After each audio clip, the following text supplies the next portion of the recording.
शेखुल इस्लाम हजरत मौलाना सईद हुसैन अहमद मदनी रहमतुल्लाह आलैह इंग्राज सकলৰ বিৰুদ্ধে জিহাদ কৰাৰ অপৰাধত কৰাচিত এটা কোৰ্টত উপস্থিত কৰা হয়।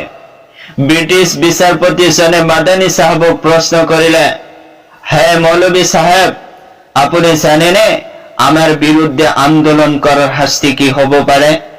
তেতিয়া মাদানী সাহেবে ক'লে, হয়, মই বহুত ভালকৈ জানো।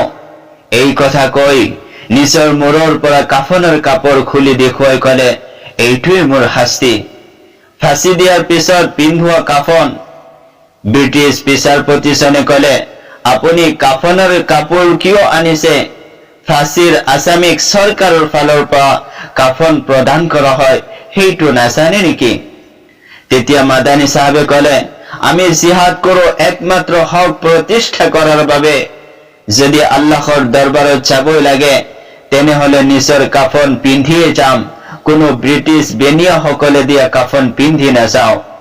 তেতিয়া ব্ৰিটিছ বিচাৰপতিজনে আচৰিত হৈ ক'লে, এই মৌলবী সাহেবে সকলো সময়ত কাফনৰ কাপোৰ লগত লৈ ফুৰে, তাক মৃত্যুৰ ভয় দেখুৱাই লাভ নাই, তাক এৰি দিয়া। আমাৰ আকাবিৰ সকলৰ স্বাধীনতা সংগ্ৰামত গুৰুত্বপূৰ্ণ ভূমিকা থকাৰ বাবেই আজি বুকু ফুলাই ক'ব পাৰো, আমি ভাৰতীয় মুছলমান, আমি ভাৰতীয় হিচাপে আমাৰ সম অধিকাৰ আছে। হে আল্লাহ, তুমি আমাৰ আকাবিৰ সকলক জান্নাতৰ উচ্চ মৰ্যাদা দান কৰা। আমিন।